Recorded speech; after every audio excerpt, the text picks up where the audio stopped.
Hey everybody, happy Friday, happy Freaky Friday from the Podcast Daily. It is time for Bold Predictions, the one and only show that I'm the king of. That is Bill Landis, Jeremy Birmingham. I'm Austin Ward, back to defend the throne. What throne? The domination. My kingdom. I think only there's been like one prediction that's been right all year, and I think Berm had it right. Yeah, so technically, I mean, we all agreed last week that I was the king right now. So as king, I will start this and decree that Austin goes first. Again? Yeah, you're the loser. The loser? Yeah. I'm definitely not the loser. Maybe for week one, not last week. Well, I crushed it. okay, well, whatever, pick one. Fine. Mitch Rossi is going to score 2 touchdowns against Toledo. 1 rushing and 1 receiving. I believe that this fullback package, this Woody left and Woody right, this mystical personnel grouping and play package that Kevin Wilson told me was going to happen, I think it's real. Maybe I'm just choosing to believe. But I mean, I want to believe. I don't, but I want to. Oh, we all want to believe, and I choose to. If we were doing this at home, I would drop in the X-Files theme song right now, but I'm not. So, America, please just like envision that happened. We only went 60 seconds before an America came. Yeah, well, someone said that I needed to be more inclusive of international audiences, so I'm going to drop America early, and then later in the show, I'll drop in something for the rest of the world. Croatia? The rest of the world? Yeah, I'm sure Croatia. We probably have a large audience there. I think that's still, like, exclusive. You're not going to give something specific to Germany? Maybe. I'll make a hero canoe prediction if they want. There you go. I mean, I tried to lead you to water. 2 Mitch Rossi touchdowns, 1 rushing, 1 receiving. My turn? Yeah, absolutely. As king, I decree. Appreciate that. That's painful. Caden Curry will force a fumble in the first half Oh, my. on Saturday night. Okay. Which means he's going to play in the first half on Saturday night. I am a believer. I am buying the Caden Curry stock. I am believing that when Jim Knowles sees something like that, he's going to put it on the field. So Caden Curry plays early. Maybe it's a package of plays for Caden Curry, but when he gets out there in the first half, he's going to get into the backfield. He's going to pop that ball out. He's going to force a fumble, and Ohio State's going to get its first takeaway of the season. A lot of belief going on here early. And also, I wish that I had made my second bold prediction first, which was that Caden Curry would force a fumble. Whoops. That's what happens when you're the loser, though. You have to go first, and you lose the right to predictions that everyone was expecting. Yeah, everyone I used to give opportunities to go first. That's why I was being such a gracious ruler. So whenever Ohio State gets its first chance to return a kick on Saturday, maybe that's the opening kickoff of the game, maybe it's the opening kickoff of the second half, maybe it's after a Toledo field goal or touchdown, whatever it is, first one, Emeka Egbuka is housing it.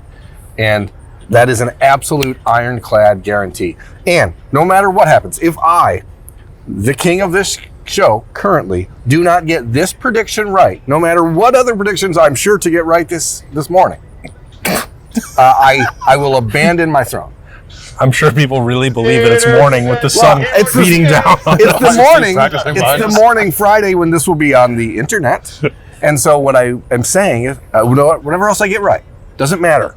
I can get the next 3 things correct. You won't. If I don't get Emeka Egbuka returning the first kick of the day to the house for a touchdown, I will abandon my throne. Wild scene. Emeka Egbuka, tutty. Okay. From distance.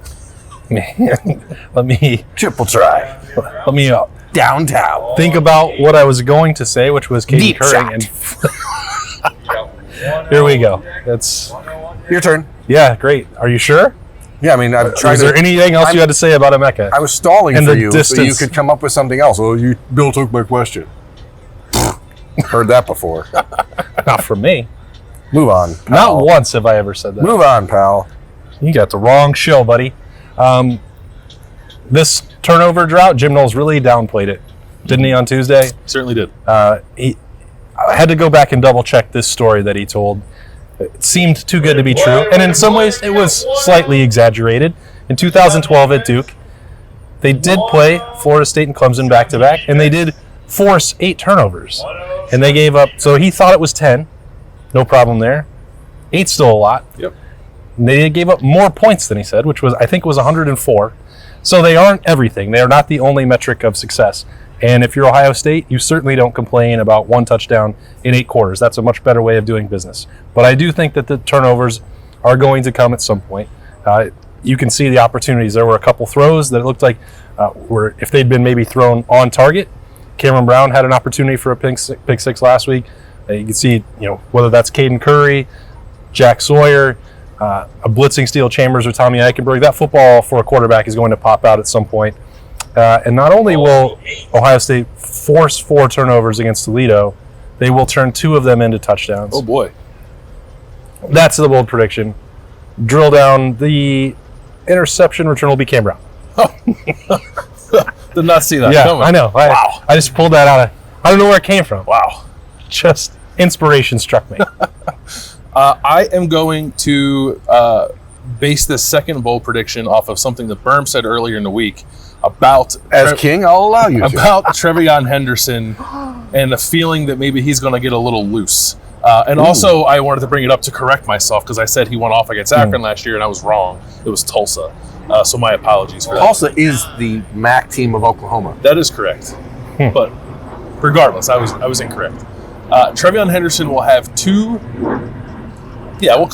touchdown runs of more than 60 yards. Holy moly. On Here, Saturday I night. swear to Jeepers Creepers, what I was going to say as my next prediction was that he was going to Bill have stole 2 my of 75 prediction. or more. 75 was more 2 bold. of 75 or more. Where have was what I heard was gonna that one say. before? So now I guess I got to bring it. You got to bring it for that. I got to bring it. It just like Yeah. he got loose for the 41-yarder last week. Not my king. It feels like he's got to hit a couple home runs here. I think Toledo, despite having the number 4 defense in the country, Pretty good. will be susceptible to that. They've actually given up like an alarming number of rushing yards and like nothing through the air, which is why they're number 4 in the country. And again, they played Long Island University and UMass. Those 2 teams ran the football on. On Toledo, reasonably well, Considering they gave up a total of 10 points. Yeah. And I think Ohio State runs it pretty well on Saturday, and Trevion gets loose for a couple long touchdowns. See, that's why I was going to go with the 2 long touchdowns as opposed to like a 250-yard day or something, because I do expect that Ohio State will have the starters out by the beginning of the second half. But I was going to say 2 of 75. I'll let you have that, though. Appreciate it. Thank you. I'm gracious in my rule, in my reign, and I will instead go back to the defensive side of the football and predict that Jack Sawyer has 4 sacks. That was my next one. I'm not 4 sacks for Jack Sawyer. maybe we should script one show. 4 sacks. 4 sacks for Jack Sawyer on Saturday. I don't think that the Rockets, as they generally do a pretty good job of producing linemen and getting guys in the NFL, more so than most MAC teams, and especially on the line. I don't think they're ready for a player like Jack and his size, speed combo. Bill talked about that first step the other day when we did the podcast daily on Wednesday morning. Like, I just don't think that Toledo is going to see many dudes like him. And the way that Jim Knowles moves him around is going to open up some rush lanes, and I just think you're going to see a coming out party for Jack Sawyer. 1, 2, 3, 4 sacks for Jack. Clearly, we need to take a break and regroup, maybe even decide if we should all make the exact same predictions again in the second half of the show. But we are going to check back in with the Ohio State women's volleyball team. 3 straight wins over top 10 opponents. Quite a run they're on. And in the middle of a 10-game road trip. I've never heard of such a thing. So Riley Rader and Gabby Gonzalez joined me for a quick conversation. We're going to hear from them. We'll be back with the final bold predictions and the score prediction for Ohio State Toledo. All right, everybody, as we do every week on the podcast for Freaky Friday, it's time to set aside football for a moment and take a look elsewhere on campus with Ohio State, where there's lots and lots of elite athletes going about their business. But if you're looking on campus for the number 5 Ohio State Buckeyes on the volleyball court, well, they've been gone for like 3 weeks, and they're not going to be back for 3 more weeks. I kept scrolling through the schedule. I said, this is Gabby Gonzalez and Riley Rader, by the way. I kept scrolling through the schedule. When are they coming back? We talked before the opener. The Covelli Center was rocking. Let's go see another game. No, 5, 6, 7. A 10-game road trip? Riley, like how do you manage this? When are you coming back? I know. We miss Covelli so much, but we have some road games coming up. We've had road games for the past, 2-3 weeks. So we're excited to be back in Covelli, October 7th, I think, against Penn State. So Penn State. That seems like such a long way away. I mean, Gabby, how do the Buckeyes manage this? I know how much fun that you all have together on the sidelines and celebrating big points, but what's the balance between business trip and fun trip with your teammates when you guys are in the midst of this really long stretch of games away from home? Yeah, I think our team as a whole does a really good job of that. We always say like we're a team that likes to have fun. We enjoy each other's presence, both on and off the court. And I think this past weekend was a really cool mix to see that. Like, I don't know if you've seen, but we were able to go to one of our other teammates' houses, Riley McNeil, and just were able to bond as a team outside of the volleyball court. And I think that only further helps us to become closer when we're playing. So I think we just have a really nice balance of that. It seems to be working after that opening stretch against Texas, and then one more setback after that. The best 3-3 team in America now, with 3 straight wins over top 10 opponents. Another chance for a ranked matchup against Pittsburgh coming this weekend. Tennessee and Pittsburgh, the Buckeyes set to face. Riley, what happened for the team after that opening weekend? I know you all were probably disappointed not to get a result at home there against Texas. What was the response to that within the locker room, and how have you all bounced back the way you have? Yeah, I mean, JFO scheduled our out of conference schedule like this because she wanted to test us. She wanted us to grow and learn. So the 3 losses that we had to start off the season really woke us up, and we didn't want the rest of the preseason to be just losses and stuff. So I think we had a really good response, and we've had like a growth mindset for the whole entire preseason schedule. So we're just excited to keep playing and just play to the highest standard that we can. Gabby, what did you see from the rest of the Buckeyes that's fueled this run now to get things righted for y'all? Yeah, I'm just really proud of the way that we've been able to bounce back. Like Raider said, we had the 3 losses in the beginning, but, we had a team meeting and talked about how we were all just feeling all the pressure and just everything was kind of getting to us. So I think us being open about that has allowed us to just kind of overcome those fears and those expectations that we had and really just play for each other. Riley, you talked about, the scheduling there. There was no moment from the veterans on this team say, hey, let's have one weekend in September at home. Let's relax a little bit. We don't have to play a ranked opponent every single time out, right? Like, give us a break.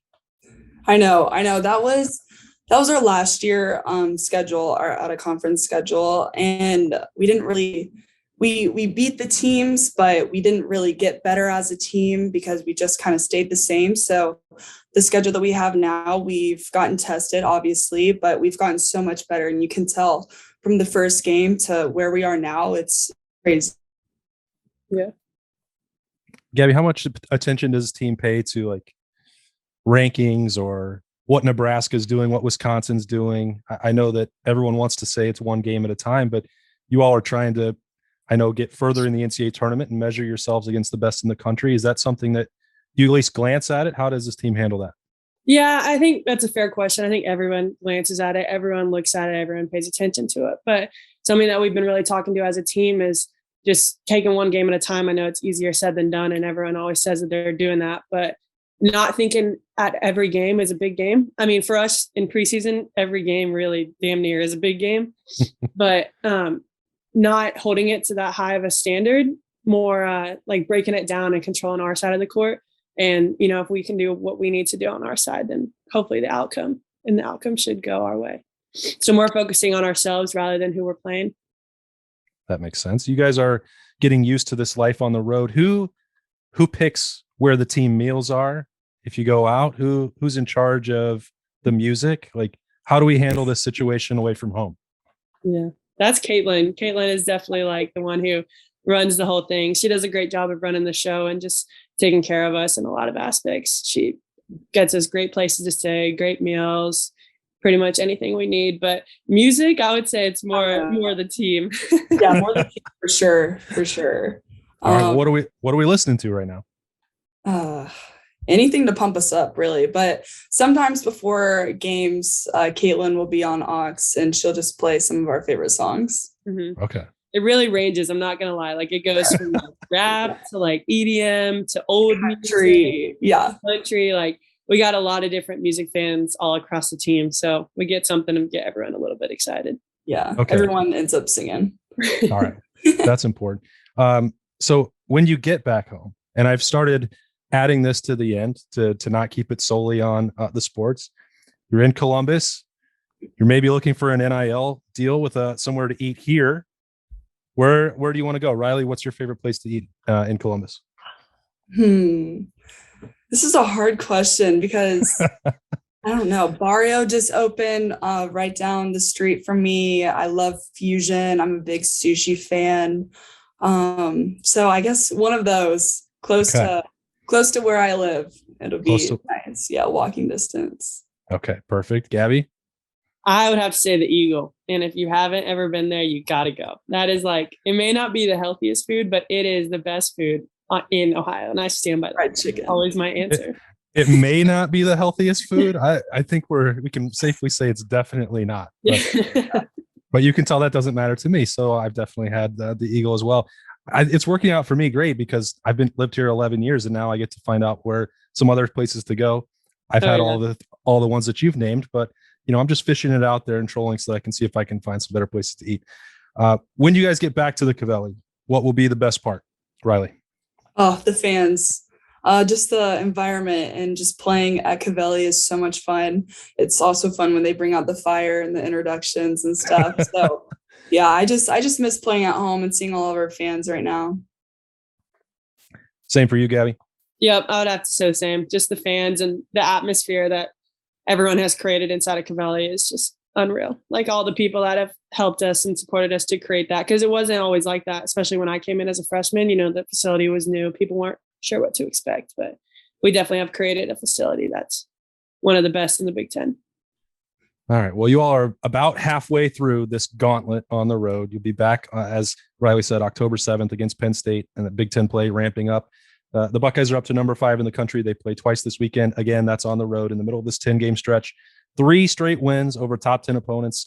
So that's a real feather in the cap. That's not happened all that often in Ohio State history. So congrats to these two and the rest of their teammates on the Ohio State volleyball team. Gabby, Riley, thanks for joining us on the podcast. Yeah, of course. Thanks for having us. All right. Thanks to those Buckeyes for joining us again on a Freaky Friday conversation looking elsewhere on campus. Back into the Horseshoe. Do I still have to go first now? King Berm, or is that okay? Don't ruin the rotation. Okay. I think Jackson Smith and Jigba will play exactly 1 quarter against Toledo, and he will have 6 catches and 2 touchdowns. Getting the rust off in a hurry. They won't need him to work long or all that hard just to get ready for Wisconsin the next week. I'm not as convinced that Julian Fleming is as close to 100% as Jackson Smith and Jigba. It's just a weird vibe that I got on Saturday. Talking to both of them when they left the field. We'll see if I'm right or wrong about that, but I think that Jackson Smith and Jigba, this was always sort of the plan for him when they got the initial diagnosis for how long it would take, what they wanted to do in the recovery plan, make sure that he could get some work against Toledo so that he was prepared for Wisconsin because he's barely played. I think that he'll do that. He'll do that in Jackson Smith and Jigba fashion, rack up some numbers, and then get onto the bench. 6 catches, 2 tutties, a double ding dong. That's what they call it. Yes. Who Jesse Mirko has been among Ohio State's best players. Without question. Would you say? Without question. I'm kind of surprised by that. He will not punt on Saturday. Well, he shouldn't have to. Give him the day off. He's earned it. Yeah. He's punted 9 times already, done a great job. He needs a rest. And it's not like they're going to put another punter in there. Ohio State will not punt on Saturday night. I think this is very much a put the pedal down kind of game for the offense to get ready for Wisconsin. The following week, kind of, knock off whatever rust is still holding them back a little bit. And saw the run game pretty good first weekend, saw the pass game pretty good last weekend. I think that all comes together. It's fireworks in Ohio Stadium. And then maybe when the backups come in, maybe they turn the ball over once or twice so Jesse Mirko doesn't have to punt. But either way, Ohio State does not punt on Saturday and wins by a large number. I bet if you asked Ryan Day if he'd prefer punts or backup turnovers, he would probably skew towards the punts, right? You don't think? No, I don't know. Well, no. He just really likes getting the defense in quick change situations, see how they bow their backs. You're asking him to pick between the two? Yeah. I think he'd take punt. Yeah, that's what I'm saying. You don't think he'd want some nice coaching points for his younger players? I don't think so. I think we had plenty of those last week. Yeah, fair. Okay, so... Is that bold enough? I mean, it's 0 punts is bold. No punts is a bold strategy, Cotton. Let's see how it pays off for him. I'm going to talk about tight end in the Ohio State offense because this is the year they throw to the tight end. Everyone's seen it. It's obvious. They're never going to stop. Cade Stover has just blown up. Baby Gronk. National name now all of a sudden. Everyone just talks about how magnificently Ohio State's deploying their tight ends in their elite passing game. We've all seen it. This been feels nonstop. like a setup. It's been nonstop Rope-a-dope. discussion. I think Ohio State is going to throw 3 touchdowns to tight ends on Saturday. I'm not going to predict that one of them is going to be Mitch Rossi, but I'll take it if it happens. But Wow. I do think that's Scott, called not drilling down. That's drilling up. G. Scott is going to catch his first touchdown at Ohio State, and Cade Stover is also going to catch one. Who gets the third one? I could be convinced it's Rossi, but I'm also I have this weird feeling it's going to be like Sam Hart or something. Bennett Christian. Something bizarre that people haven't really talked about, these younger guys, but they're going to get an opportunity to get out there for the first time, make some plays. 3 touchdowns to the tight ends. Patrick Gerd. Patrick Gerd, that dude's the thing about Ohio State is you realize how just elite athletically these guys are here when you see the walk-on tight end, and he's like 6'5", 250, and he's like a Hulk. And oh my God, this is a walk-on tight end. He's like the 6th tight end, and he makes normal people just look miserable. These aren't snubs to Joe Royer, by the way. No. He's been dealing with a little bit of a groin injury. That's why you're not seeing him performing that much for the Ohio State Buckeyes right now. Yeah, I don't know who the third's going to be. I think Stover's one, G. Scott's one. If Joe's ready to go, then it could be Terrell. Or if it's not, then Again, you're Royer. I'm just saying that there's a third tight end touchdown out there, and I want to know who's going to grab it. Croatia. That's what's important. You know what I mean? Tell us what you need to hear, Zimbabwe. Tell us what tight end you think will score. Only if you're from Zimbabwe. Comment below. there was a lot going on there. Sure was. Ohio State will win 45-9. 49-6. Well, my prediction on Monday's show at Roosters was 56-14. I think Ohio State will win and cover the 31, and that's a nice, comfortable 42-point win. There's always going to be points. I think Toledo has some athletic players on offense that are good enough to make some plays. I think it's a huge day for the Ohio State secondary to come up and make some to shut things down. Toledo's going to want to run the ball, and if you can just eliminate the passing game altogether, force them to get one-dimensional, the Buckeyes will walk out of the stadium at about 11:30 with a super comfortable 6-touchdown victory. Those are 3 projections of Ohio State covering this week. And one guarantee: Emeka Ibuka will return the opening kickoff of the day for Ohio State whenever it happens for a touchdown. I think they heard you the first time, King. I just want to make All right, here sure. we go. We have period 9 scout work. Offense overall view. Scout work going on behind Scout us. work. That's when Emeka Ibuka gets his opportunity to see what the Toledo return defense is like. And this is when we'll get an opportunity to hear in the background. If you listen quietly, just listen.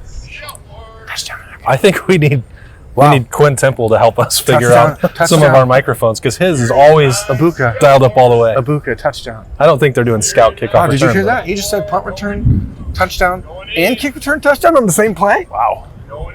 That's amazing. That's bold predictions. It's Freaky Friday. Super weird as always. We hope sorry. you enjoyed it if you made it this far, America. Yeah, we'll look forward to being back in Ohio Stadium on Saturday. We're gonna do something a little different, and we are. We're gonna do a 10 to 15 minute live YouTube show-ish, about 4:15 or so is the goal on Saturday. So come back and we'll do something live then from the stadium. A little preview, a little last minute catch up, a little chat sesh on any news of the day, that kind of stuff. You really sold it. News of the day. 4:15 Saturday. Be there. Is it going to be weird? Probably. Everything we do is weird. Absolutely. I hope so. Okay. That's tomorrow. So we will see you tomorrow, wink, in the horseshoe. Thanks for joining us on Freaky Friday. That's Bill and Berm. I'm Austin. We'll see you there.